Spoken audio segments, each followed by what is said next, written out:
Sri Krishna, Sri Krishna, Sri Krishna, Sri Krishna. Gurur Brahma, Gurur Vishnu, Gurur Devo Maheshwaraha, Guru Sakshat Param Brahma, Tasmai Shri Gurave Namaha, Tasmai Shri Gurave Namaha.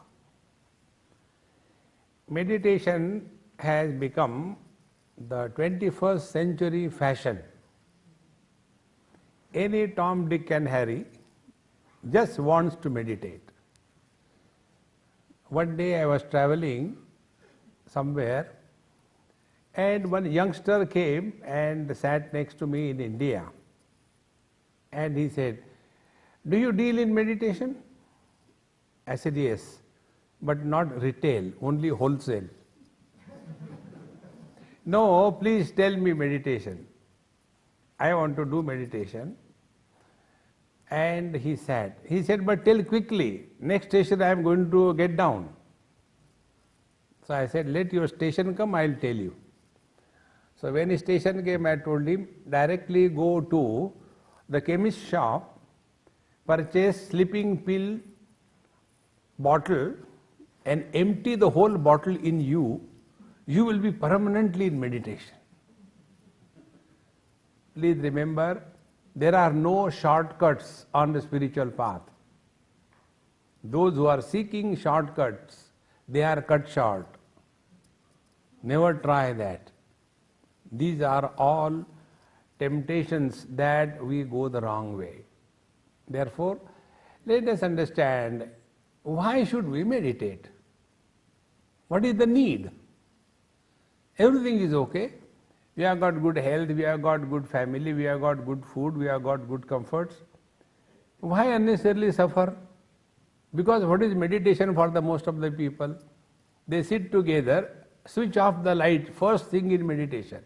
Switch off the lights, as if you are going to do something bad, because darkness is required for something bad. Switch off the lights and thereafter go to sleep. See, friends, meditation is never done. Because anything you do, it will end. For example, if you take a stone, the stone doesn't have its own ability to fly. So we take the stone and throw.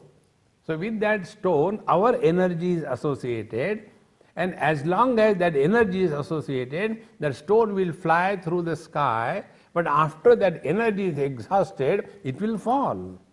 In the same manner, if we do meditation, it will end. Then what happens for the most of the students? Half an hour meditation, then the rest of the day frustration. Meditation followed by frustration is a cartoon of meditation. Therefore, first of all, we must know what meditation is. Is meditation an action, or is it an experience? To understand this, take another example. Is love an action, or is love an experience? See, a boy and a girl, they love each other, and they say, "I have fallen in love with him or her." So whenever you fall in love, you get hurt, and that hurting is called as marriage. And whenever you get hurt, you want to protect yourself, so you separate. See, friends, this is where the love is taken as a verb. I love her. In this sentence, I is a nominative case, her or she is accusative case, and love is a verb. Any sentence requires the doer, the action on which it falls, and the action itself. So I love her. In this, love is a verb, it's action. And therefore, people fall in love. Actually, love is an area where we should rise in love, not fall. See, And this also happens when the mother has love for the child. Be attentive. Mother does not love the child. Mother has love for the child. In this relationship, mother and the child, love is an experience. It is a noun.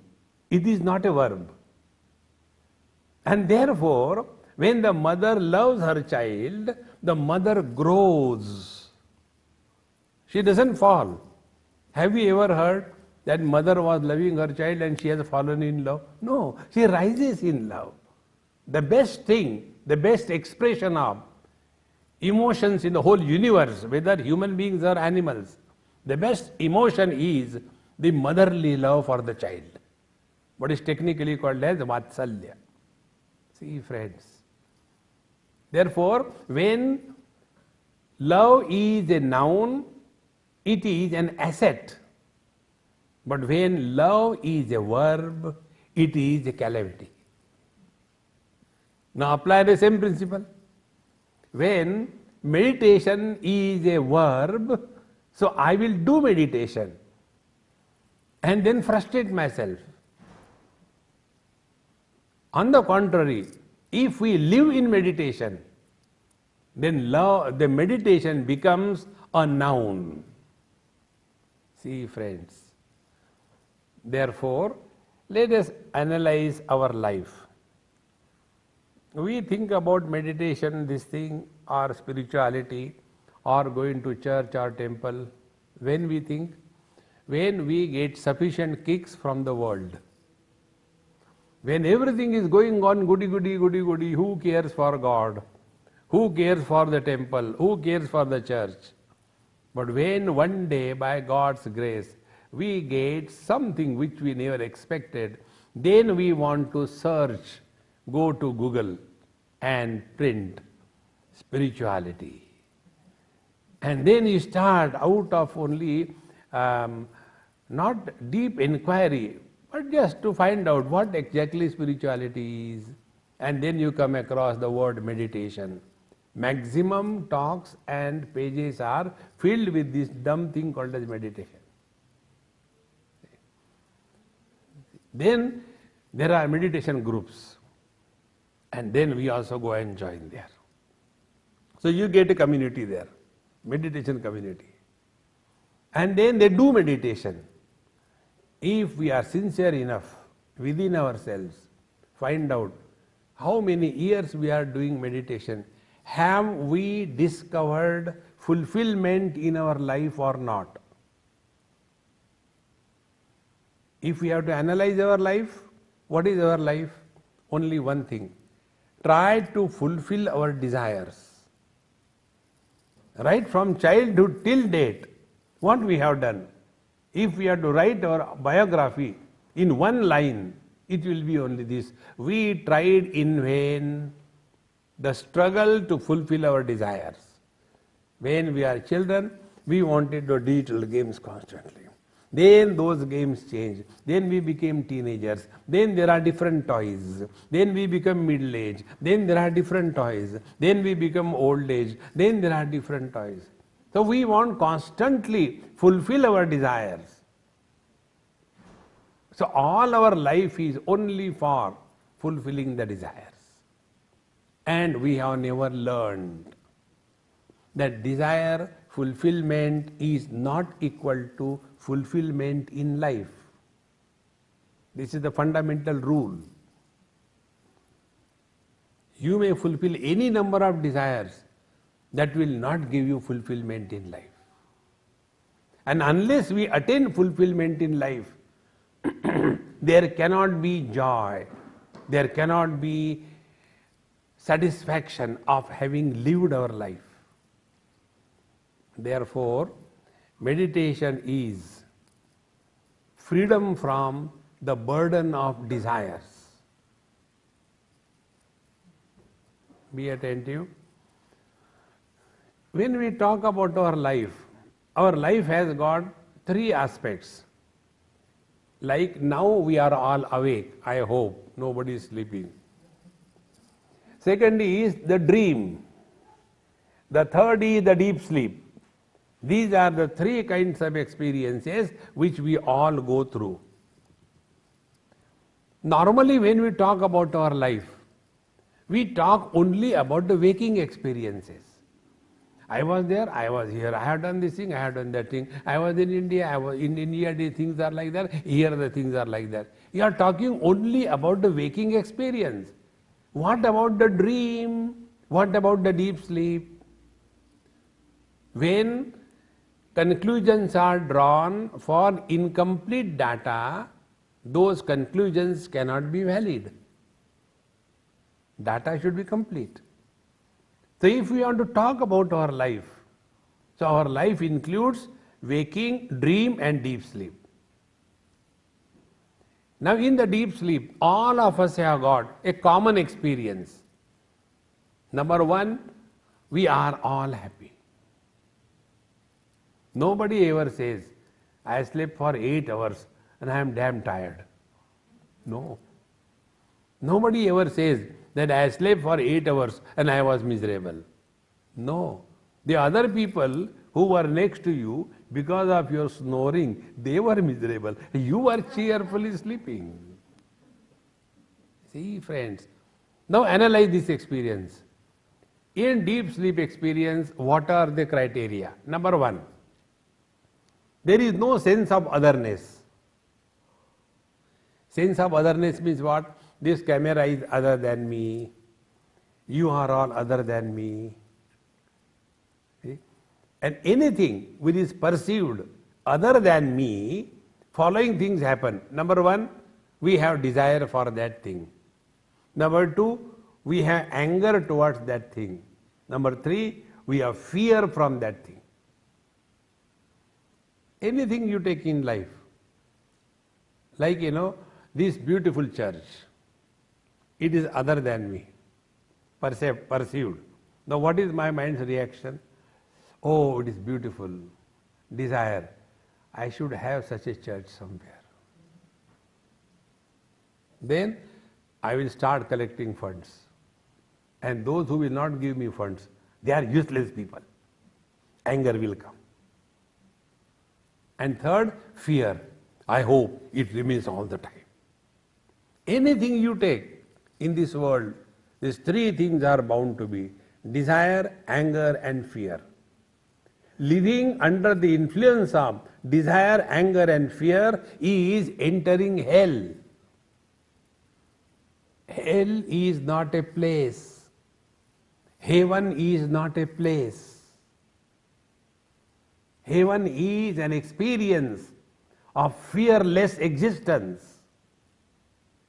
In Kathopanishad, Andrew knows, there is a mantra which tells, Swarge loke na bhayam kinchanasti, na tatra tvam na jaraya bibheti, ubhe tirtva ashanaya pipase, shokatigo modate swarga loke.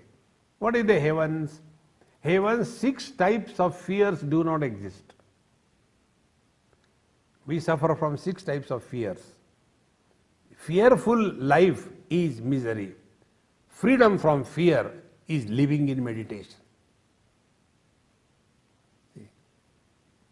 So, what are the fears we carry with us with reference to our gross body, this sthula sharir? The fear is old age and death.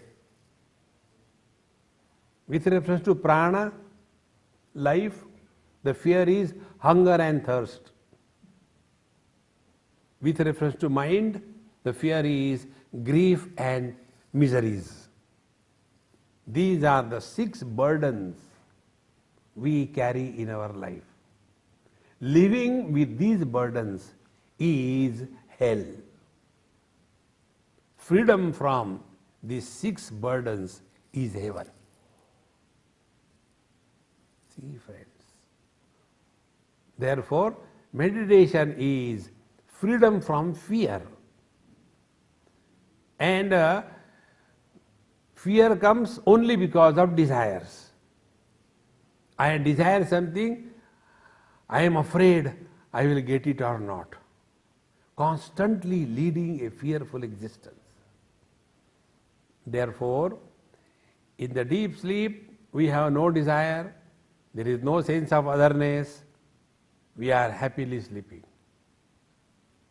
Once there was a hiker, he went in the mountains, a group of people, 6-10 of them, and one youngster was lost on the way. It became evening. Now how to go? He was lost all alone by himself. He thought, let me fix my tent and sleep here quietly before the wild animals come. So he fixed his tent and sat inside, praying to the Lord, oh Lord, let nobody come and kill me, oh Lord, oh Lord. And how long will you continue? After that he slept. And when he slept, he started snoring. And his smell attracted a tiger. So when the tiger came near that tent, and in that tent this young fellow was sleeping but snoring loudly. Because he was snoring, the tiger thought there is someone more dangerous than me. The tiger ran away. But that man was sleeping comfortably because for him there was no sense of otherness. See, friends, till such time there is a sense of otherness, fear is bound to be. See, friends, till such time there is a sense of otherness, there is desire bound to be. Now be attentive. I do not have desire for my watch because I already have it. I don't have, let us say, a nice bracelet like this, Mama. So I wish I get such a lovely thing. I don't have one. So we always have desire about something which is other than the self. See? Therefore, the misery of life is carrying the burden of desires and the struggle to fulfill the desires. So our whole life is spent only in one pursuit. We want to fulfill the desires. Now next step. What exactly happens when we fulfill the desire? Think. Suppose I wanted to have a nice laptop. And I was all the time thinking about it. And I got it. Aha, I'm so happy now. So is the happiness coming out of the laptop? See? I take a cup of tea in the morning at 4 o'clock. So wherever I go, I disturb those people. Here I am disturbing Ram. So morning 3:30, 4 o'clock I get up, finish my bath, go to the kitchen and start preparing my tea. Because morning 4 o'clock, inside the clock starts running. Tea, tea, tea, tea, tea, tea, tea. If I don't get tea, I am very miserable. So I go, prepare my cup of tea and take a cup of tea. Aha! Enjoy it. Conclusion, when I have no tea, I am miserable. When I take a cup of tea, I am happy. Therefore, happiness is coming from tea. Conclusion. If happiness is coming from tea, everybody in the world should be happy with a cup of tea, but it doesn't happen. But can I deny my experience that I am happy when I get a cup of tea? I cannot deny it. Now investigate. Where from the happiness has come? We will come to know. When there is a desire, the mind is agitated. Agitated mind is misery. When the desire for the tea is fulfilled, that agitation is quietened. Agitation-less mind is joy. See? So, when we are living in this world, where is our attention? Normally our attention is on the worldly things. And then we start imagining, we start projecting that this particular object is a source of happiness. This particular object is essential for life. If I don't get that object, what is the life for? And therefore I must have it by any way. All these things put together is called as the birth of a desire. And that desire, be attentive, that desire is not a normal condition of the mind. Desires are abnormalities on the mind. Don't have that wrong notion that desires are natural to human mind. No, they are abnormal. They are not normal. Because what we do when we fulfill a desire, we remove the desire. Fulfillment of a desire is the removal of the desire. And why we remove? Because it is not normal. See, most of the ladies, they carry a huge hold-all on their shoulder, what they call as a purse. In that, the whole universe is contained. And therefore, it's very heavy. And wherever they go, before sitting themselves, first thing they will do is take out that hold-all, put it down, and then sit down. Now, on their shoulder, they are carrying two things. One is that purse, and second is their head. Has anybody ever said, I am tired of carrying the head, let me remove it and put somewhere? No. Because head is normal on the shoulders, purse is not normal on the shoulder. If desires are normal for the human life, we will not remove them. Fulfillment of the desire is the removal of the desire. And when you conquer your desire, that is the highest joy. One of my friend in Delhi, very elderly person, must be about 80, retired brigadier of Indian Army. He is very close to me. He phoned me, Swamiji, I cannot come where you are, but I'll come to the airport, then I can go back. I said, okay, come. So he came to the airport when I landed there. And when he saw me, he could not run, but slowly he walked and he hugged me and he said, Swamiji, good news. I said, come on, don't tell, you are getting married again at the age of 80. He said, no, I have given up smoking. I said, what is great about it? Be attentive. He was smoking for last 60 years. When he gave up smoking, that joy was more than smoking cigarette every day. Because he has discovered freedom from the bondage of desire. Therefore, the real meaning of meditation, in Gita it is said, Prajahati yada kaman sarvan parthamanogatan atmannevatmana tushtaha sthita prajnastadochate. Meditation means when a person lives at a zero desire level. Living at zero desire level means giving oneself a minimum choice. Lesser the choice we give to ourselves, happier we are. More the choice we give, miserable we are. See, I go mostly and stay in the Indian people's house, and Indian ladies, they are very fond of clothes.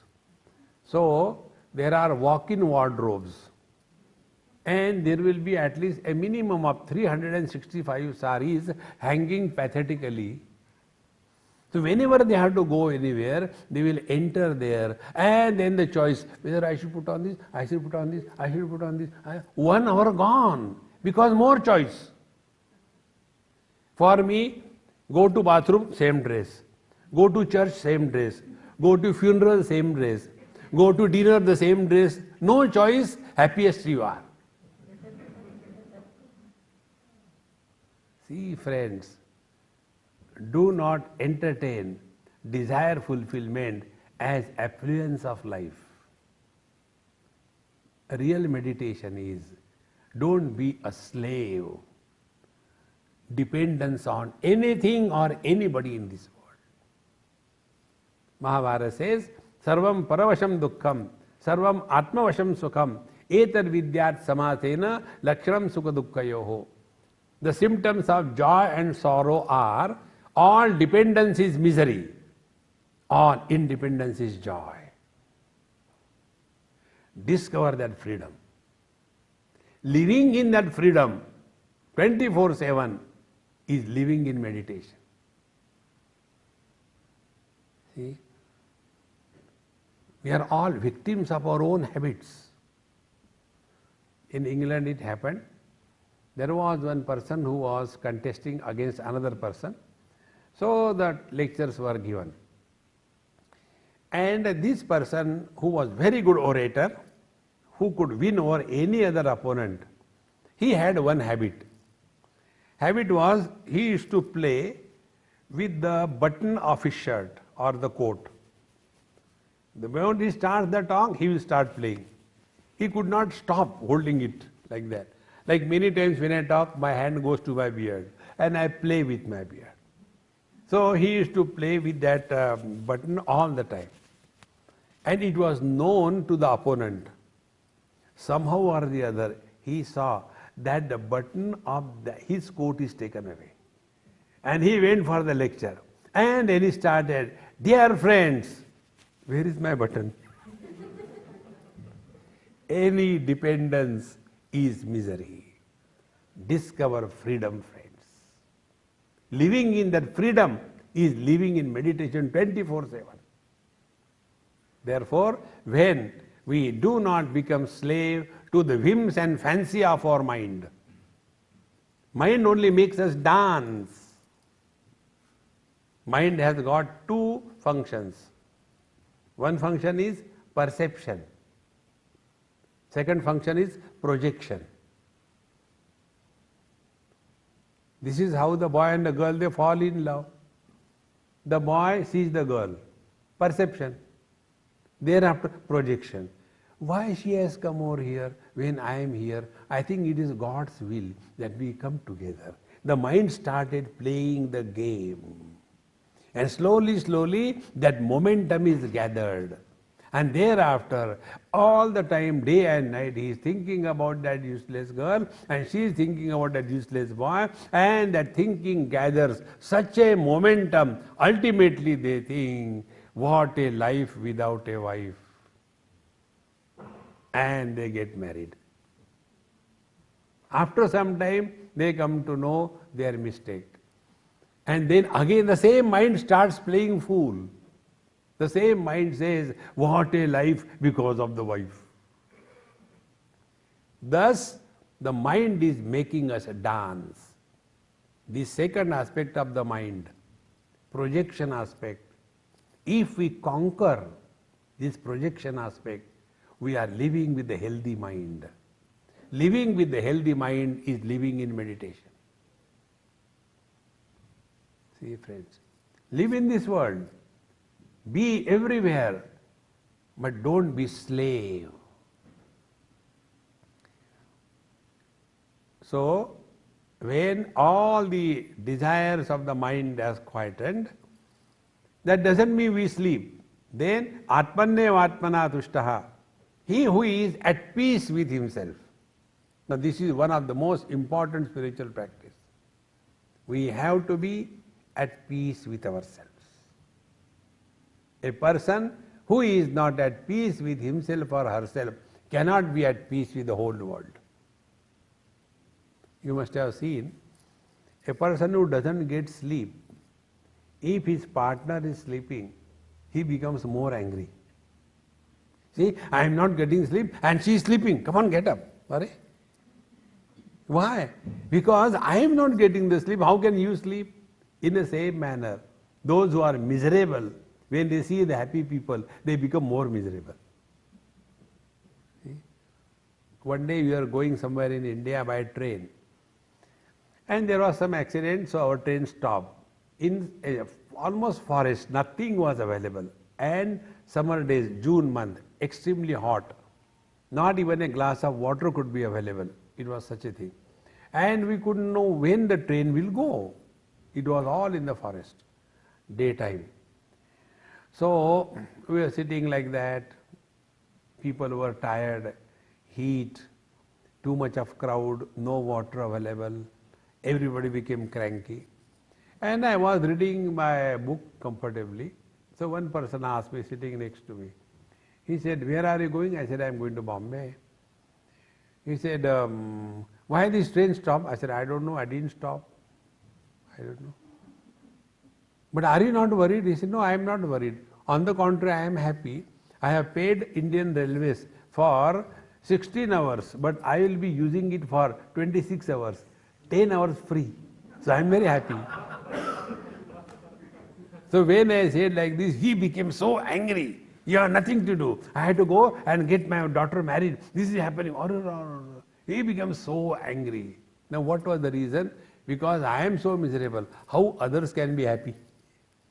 A miserable person cannot tolerate anybody who is happy around him.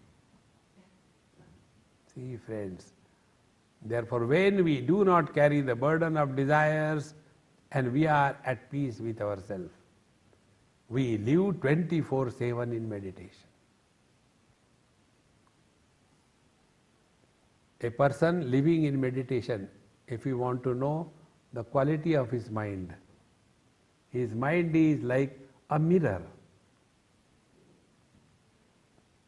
Mirror reflects everything, rejects nothing, at the same time retains nothing. Mirror does not have past. Where there is no burden of past, there is no ego. Mirror does not have ego. Mirror does not have likes and dislikes. When a beautiful girl goes and stands in front of the mirror doesn't say, "Honey, stand a little longer." No.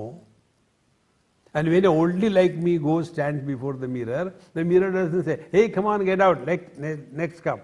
No. Think, the wise man with this quality of mirror, his mind is at peace. He is easily merging with the totality without getting influenced by anything in life. That quality of life is not theoretical. It is possible 24/7. Living in that consciously is living in meditation. See? The world comes to us in two ways. Either all the things that we do not like, that comes to us, or all the things that we like, that comes to us. Discomforts we don't like, they come to us. Comforts we like, that also comes to us. Now when the discomfort and comfort come, what is our interaction normally? Discomforts, when they come, we become disturbed. Comforts, when they come, we become addicted to the comfortable life. A wise man living in meditation, he is not disturbed because of the discomforts, and he is not attached to the comforts in life. And therefore, wherever he or she is at peace with himself.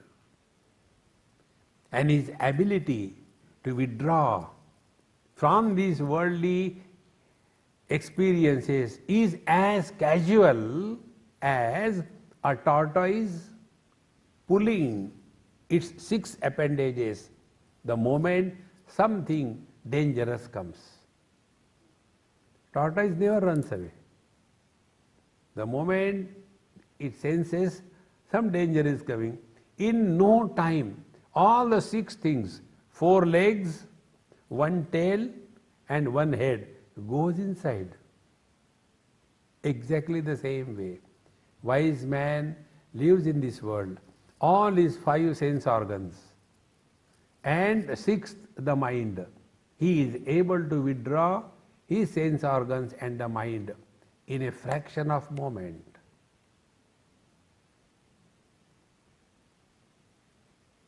Living in that freedom is living in meditation. Therefore, if we really want to live in meditation, we have to start working on our mind. Be attentive. We all work on everything in this world. We have never worked on our mind. Now this beautiful place, it is not beautiful by accident. People have worked on it, made it clean, neat, perfect. Then it is like this. Similarly, our clothes are not by default clean. We have worked on it. Washed them, ironed them, they are clean. Similarly, our health is not by anything, it is because we take care of the food intake, the quality of food, everything we take care. Now, this question please don't answer. Answer in your mind. Answer is same for all. Till date, what we have done to take care of our own mind? Nothing. Our understanding is because there are thoughts in the mind, we are thinkers. No. Because there are plants, it is not a garden. It could be a jungle also. Both the jungle and the garden, they have the same plants. But in the jungle or the forest, when we go, it is frightening. But when we go to the garden, it is so happiness. In the same manner, we are so much afraid of our own mind that we are not able to face our mind. Then either we take to drinks or to drugs or want to go to sleep, take the sleeping pills because we can't handle our own mind. Such people get into depression and self-destruction. Because right from childhood till date, we have never taken care of our mind. Friends, if we can mind our mind, we have done a great justice to our life. It is here the real meditation begins in our life. We work on the mind. To understand this, to start from the physical body. By our physical body, we go and do the things. We go for work, we work hard or we work hardly, and then we take money and do enjoy. Working by the body. Then working on the body, we do yoga, and then we go for gym, we go for running, we go for jog, we do exercise. This is working on the body. In the same manner, now start working on the body and working by the body, working on the mind and working by the mind. Let us understand this. Working by the mind is our habitual lifestyle. We are all the victims of our own habits. See? One of the habits is all the time talk about our past. Try this. Stop this. When you don't talk about your past, you have done a great favor to yourself. All the time, the old days, when I was young, who cares? Nobody is interested in our past. Everybody is concerned about their future. But oldies like me, we have no future. Only past. So if I have got peanuts in my pocket, I can't distribute chocolates. So I'll be talking all the time about the past. Be attentive. A mule carrying the burden of total past is called as ego. We talk about ego. What is ego? This is the ego. See, friends, in the deep sleep, we have no past. Therefore, there is no ego. And therefore, when we snore, it is not a sin. When we don't snore, it is not a merit. Because there is no ego there. But when we are in the waking experience, we are constantly same thing again and again, talking about the past, when we were there. Who wants to know? Try this sincerely. Therefore, to work on the mind is this part. How can we practice this? I'll tell you simple technique, it's not difficult. Before we talk to anybody on any topic, ask a question to yourself. Is it necessary to talk? 99% cases, you will come to know it is not necessary to talk. But we have to talk. See? There is no need. I play with this particular thing when I go and meet old couples. In India particularly, once I was in Shimla, one very old couple. The husband was something like 75, 80 and wife was matching to him. She was very old. So when I went there, my host, he has to go somewhere. He says, Swami, I'll come within 2-3 hours. My parents are here, you please talk to them. This is, I am telling you, many years before. That time I was pretty young. So this old couple, they say, had you come to Shimla earlier? I said, no, this is my first time. Oh, we came here for our honeymoon, you know. And in 1922, when we got married, husband started telling, wife bounced on him. We were not married in 1922, we were married in 32. No, it was 22. No, 32. How does it matter for me? See? And all that unnecessary go on talking. Please remember this. Nobody is interested in our past. Even if you decide this as a firm resolution, you have started living in meditation. Don't bring your past. Any kind of past. I went there, I saw a Mahatma, that Mahatma came from the cave and he blessed me and he touched my head. Since then I got a headache. Don't get lost in this. This is not necessary. Whatever good your experience may be, this only takes us into a wrong channel of body identification. Be attentive. Past belongs to your body, not to you.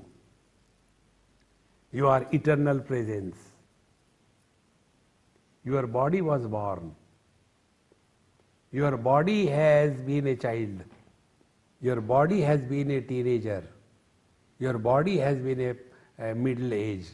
Your body is old. Nobody has the experience of birth, of growth, of death and of absence. That eternal presence is our essential nature. Abide in that. To abide in that, beginning is drop your body related things. After we are identified with our body, then two things happen. One, possessions, and two, relations. Try to talk without reference to possessions and relations. You cannot talk. A body carrying the burden of possessions and relation, that body is called as ego. How simple it is.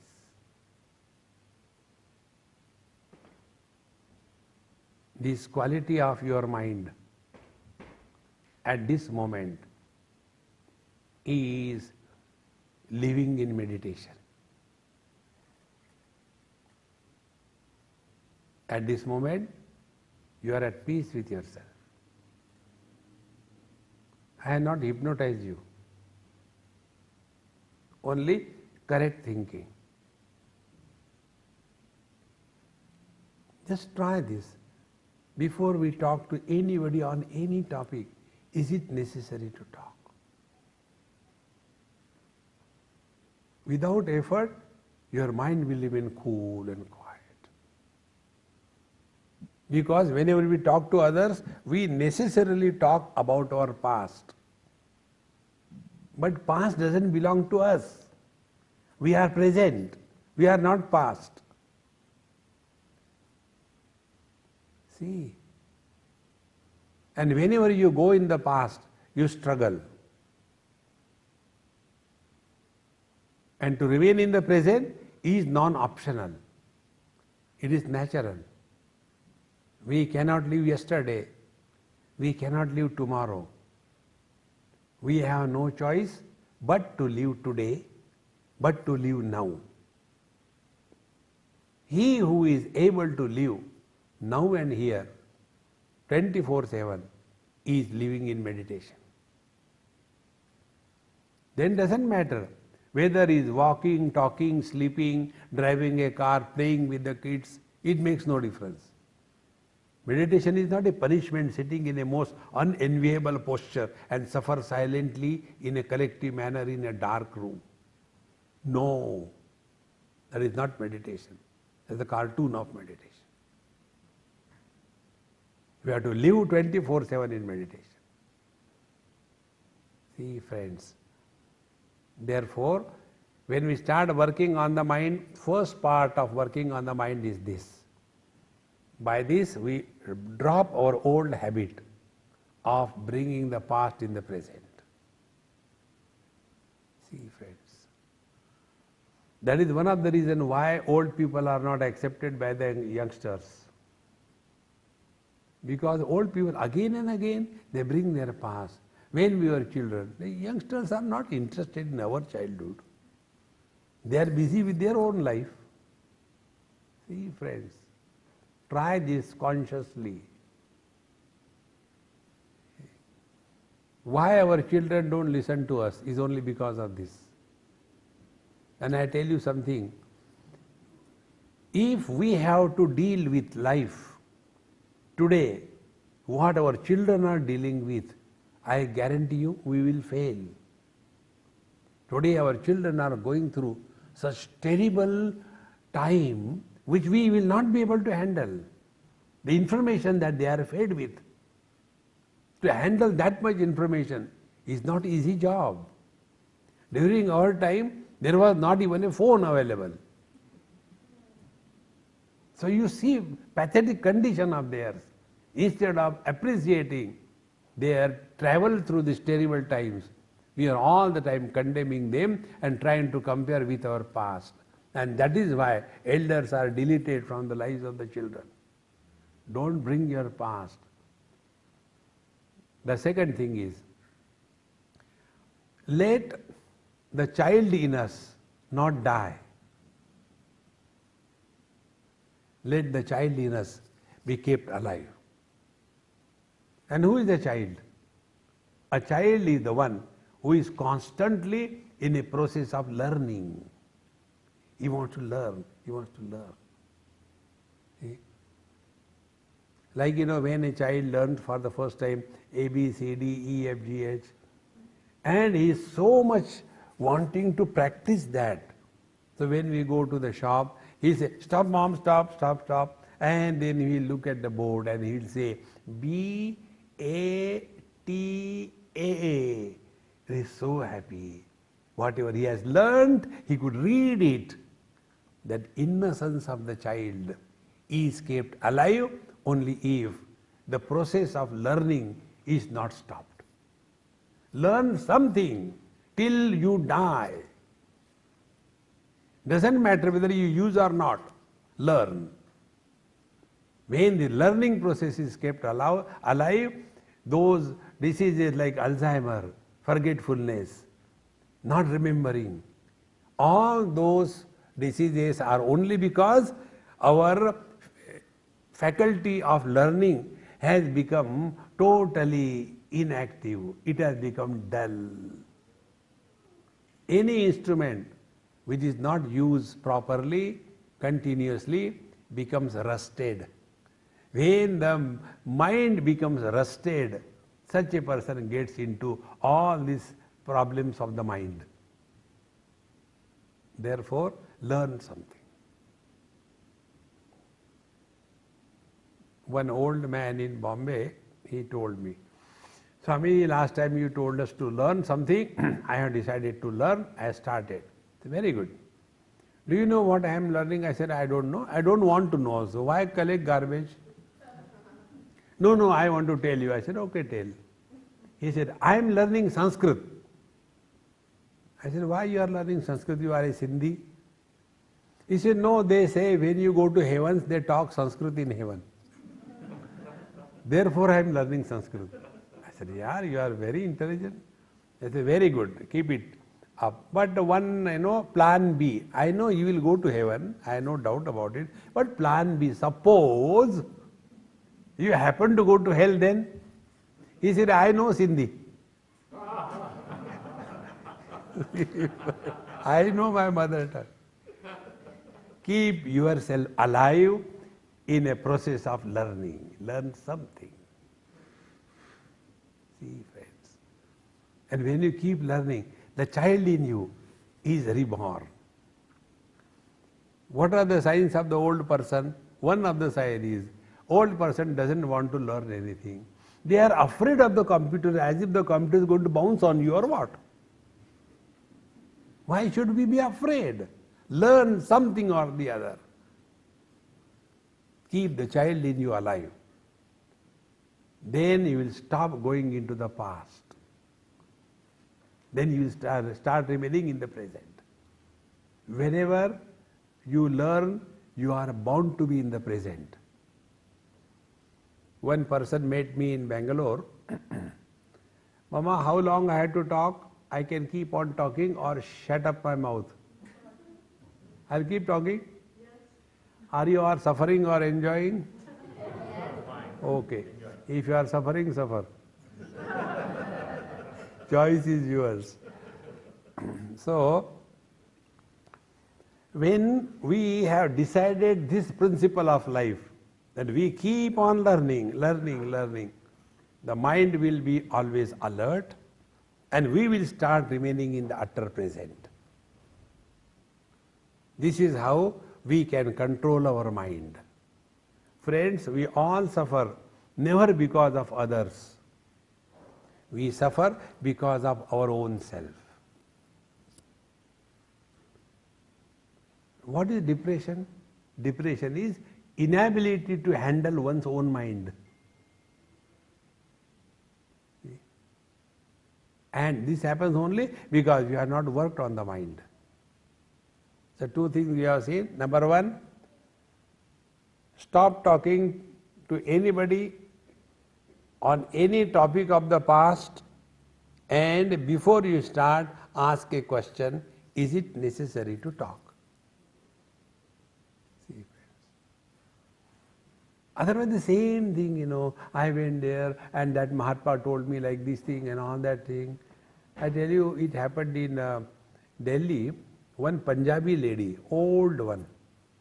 So when I used to go to their house, I'll go to her, touch her feet, take her blessings. She was 85, 90. So when I went to her, she said, oh, Swami, you have come, very good, please sit down. I sat down. And she started her story. This morning when I got out of the bed, I stepped down and I got, my ankle twisted and there was such a pain, and she started her pathetic story, so live demonstration that while listening, I started getting pain all over my body. So when she was telling, her grandson called me. Swamiji, 1 minute. I said, okay. I said, Mama, wait a minute, I'll go. He said, how can you listen to Dadi Ma, grandmother? Same thing she repeats 100 times. I said, then what do I do? What we do, that you do. I said, what you do? He said, we show fingers to Dadi Ma. You have already told 4 times. So she keeps quiet. I said, hey, very good. Because the old people don't remember how many times they have told to whom. They want some victims to listen. So, when again I came, she said, what I was telling you? Anyway, I'll start again. This is it a Ramayana or what? Start again. So when she started again, then I showed her. You told me 25 times. How many times you show? And then the old people feel bad. See, nobody wants to give me company. See, friends, do not allow the mind rule you. This is working on the mind. See, one old lady in India, she is maybe about 75, 80, both husband and wife, and she is so much involved in this bonsai culture. You know bonsai, they make small trees, plants. She is so much involved. Her children are all out of India, settled, and only husband and wife are at home. Naturally, when old husband and wife are there, they either complain or keep on talking about the old thing and all that. They are not interested in that. She is busy in her bonsai culture. She studies, she has learned the art, and she has a beautiful garden of her own, and then she conducts various exhibitions and sells those plants. All the money that she raises, she gives to some charitable organization, and she is so cheerful and happy, and she has no time for anything. In old age, time kills us. Keep busy, keep occupied. Learn. This is important. Then you are in meditation. See. Now, one more way to work on the mind. This is the simplest of all. And that is, stop talking to yourself.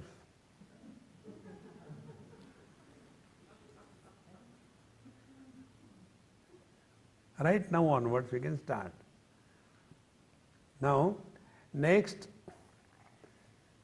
not long time, next 60 seconds, wherever you are sitting, stop talking to yourself.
Yes, when we don't talk to ourselves, that time we are Mr. Nobody. Now second experiment. As you are sitting, according to your gender, become husband or wife. Close your eyes and see what thoughts come.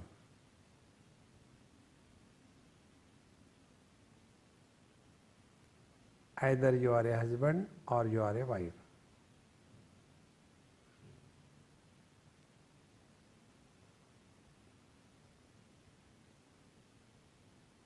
Stop. Second experiment. Become parents or children.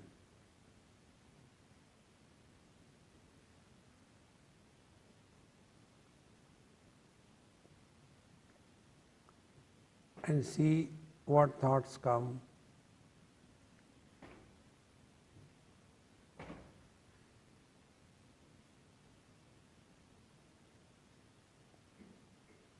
Stop. The last, remain as nobody.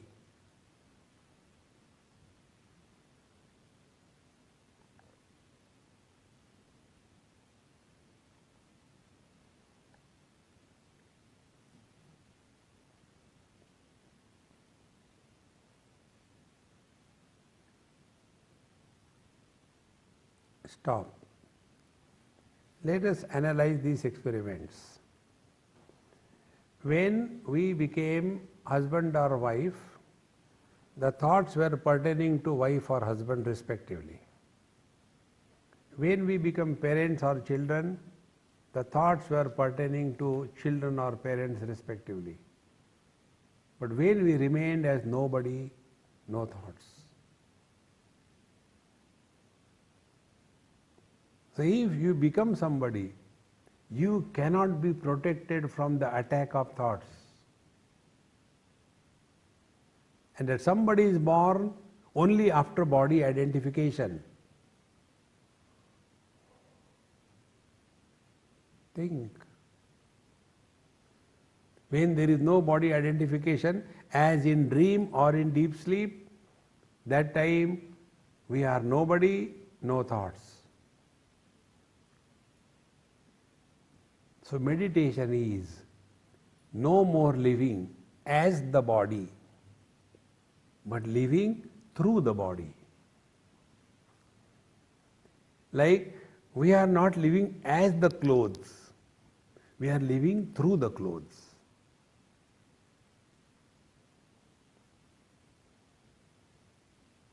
See, friends, therefore, instead of struggling in your meditation, like many people, they ask the same question. Once on Singapore airport, I was sitting and watching the whole world tamasha. One youngster came, maybe in his mid-30s. He came and he said, "Can I sit?" I said, "How do I know whether you can sit or not?" "No, but can I sit?" I said, "I don't know." He said, "Okay," I said, "Sit down, I have no problem." He sat down. He said, "Do you deal in meditation?" I said, "Why should I tell you?" He said, "No, I do meditation." I said, "Then do. I don't want to know why you do meditation." He said, "No, I got one problem. Everything is perfectly all right in my meditation except my mind keeps on running. What should I do?" I said, "You also run. Give company to the mind."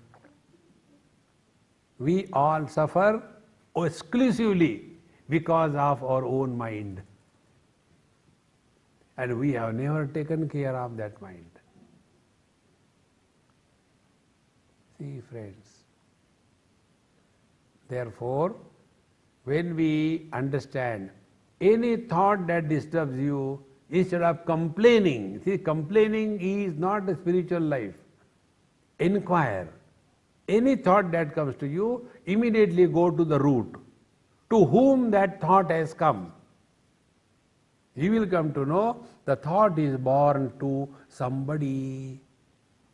Mother, father, brother, sister, husband, wife. Somebody is there. Then the second step, find out, is that body real? The moment you pinpoint that body, you will come to know that body is an illusion. See, friends, this is very subtle point. We have to digest it, accept it, assimilate it and practice and live it 24/7. Now take this way. One man, me, I'll take my example, I am the man. With reference to my father, I am a son. With reference to my wife, I am the husband. With reference to my son, I am father. Have I become three? I am one only. When my father dies, what happens to me, the son? When my wife dies, what happens to me, the husband? When my son dies, what happens to me, the father? Nothing. Because They are nowhere. Without the father, I cannot be the son. Without the wife, I cannot be the husband. Without the son, I cannot be the father. Then who is miserable? The one who doesn't exist is miserable. Think, friends, it is something like in a steady water pool, if there is a beautiful moon reflected, you look into that moon, so beautiful it is, and then put one dry leaf, the water will start producing circular waves, and in those waves, that reflection of the moon will appear as if it is breaking into pieces. Is it breaking? It appears. It is breaking. It doesn't break. The reason is, it doesn't exist. It is merely an appearance. So neither the reflection breaks, nor the moon in the sky breaks. In the same manner, all these relations, husband, wife, brother, father, mother, sister, all these relations are like the reflection of the moon in the waters. Nothing happens to the man, the me. Nothing happened to me, the son, the husband, the father. In fact, nothing has ever happened. With this wisdom, when you start living your life, you will never get disappointed, you will never be frustrated, you will be always at peace with yourself. This lifestyle can be summarized in a very simple way. Live in this world as an actor on the stage of a drama. See? On the drama stage, the actor is never reacting, he is only acting. When he brings a flower and gives to a girl, he fires a dialogue. Honey, darling, without you, life is impossible. This is for you. That time he knows he doesn't love that dumb girl. And she also knows that they don't love each other. Therefore, they don't fall in love. After the drama is over, they get their salary and go back happily. Because they are only acting. Exactly the same way. We all have to play different roles. Mother, father, brother, sister, husband, wife, officer, subordinate. Play your role beautifully, perfectly. But remember this, you are just playing a role. That's it. If your role is that of a pathetic personality, play that. But inside, be cheerful. With this understanding, when we start living, then you don't have to sit in one unenviable posture and suffer silently. No. It's a dynamic meditation. Living 24/7 in meditation. It is for this purpose we are born in this world. See, the other day I mentioned somewhere, God created this world. Do you know how He created? I know. First He created the inert world of matter, stones and bricks and the 5 elements. So He saw this world and He was not very happy.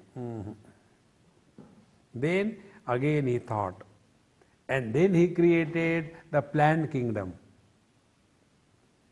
So in the inert world, inorganic world, is only existence.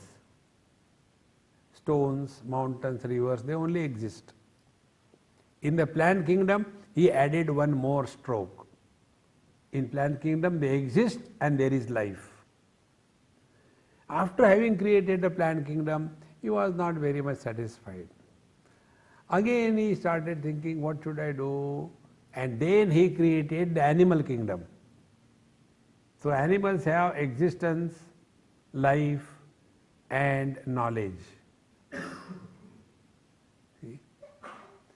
The other day I was in Alaska and at Ketchikan, which is considered as the capital of salmon fish. So when I went there, I was shown something, I was so surprised, most wonder of the wonders.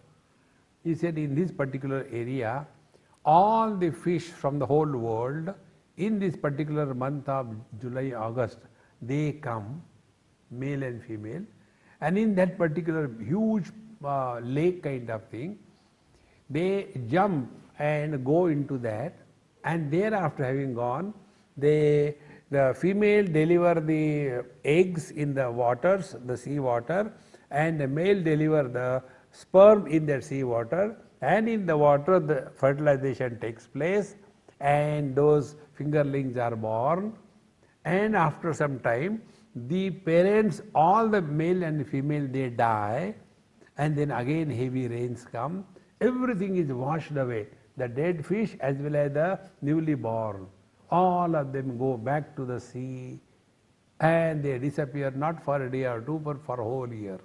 Next year again they come back to the same place. This cycle is repeated. How they know without GPS? But they come. They have the knowledge. So, world existence, plant kingdom existence, life, animal kingdom existence, life and knowledge.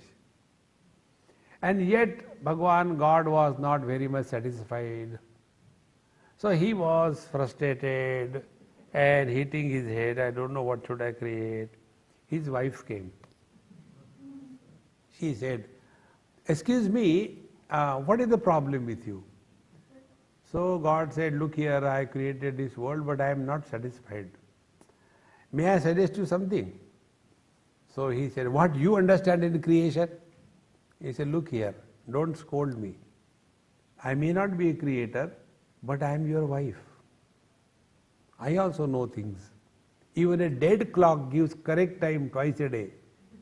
I am your wife, living one. So, okay, what should I do? Then she told, why don't you create someone in your image? And God created man in his image. Now what is the additional stroke? Existence, inert world. Existence, life, plant kingdom. Existence, life, knowledge, animal kingdom. Now what is great about human being? One more point. Existence, life, knowledge and happiness. Human beings alone can express happiness. Except the Disney World characters. Therefore, the only purpose for what God created us is to express happiness. No other purpose. See, friends, the purpose of this mic is to amplify and communicate my talk to you, is it not? If this mic starts making its own noise, sometime it happens. The mic will do electronic onkar, Sometime it will start clearing its own throat. Then what do? We throw that mic away. You are not fit to be here. Exactly the same way. We are created by Him only to express happiness. Only to express joy. If we fail, like the mic, He will lift us and throw. The only purpose of our life, express joy, happiness. Then you are living in meditation. So let every action be an expression of joy. Whatever we have to do it joyfully, happily, cheerfully. The second expression of life is speech. Whenever you have to talk cheerfully, happily. You must have seen many people, they talk as if they are barking. Why you have come here? What do you want? Why you are standing there? Walk, walk, walk. Hare Ram, Ram, Ram. See? And thoughts. Life expresses through the three channels: action, speech and thought. Let thinking process begin with happiness. Think happily. Don't think, oh, I am most unfortunate, God has forsaken me. No! You are His best creation. Therefore, instead of seeking happiness through fulfilling your desires, express happiness through every action, through every word, through every thought. When our life becomes an expression of happiness in and through every moment, we are living in meditation. See, friends. And for this, you don't have to be any extraordinary. Be what you are. On the contrary, it is easier to be ordinary than to become extraordinary. Spiritual life will not add any extra to you. Take away all the extras and allow the divine bliss that you are manifest without any hindrance. Living in this experience 24/7 is not imagination, my friends. It is 100% possibility. Invoke, give it a try. I guarantee you will succeed. Om Purnamadaha Purnamidam Purnaat Purnamudachyate Purnasya Purnamadaya Purnamevavashishyate. Om Shanti Shanti Shanti. Harihi Om. Sri Gurubhyo Namaha. Harihi Om.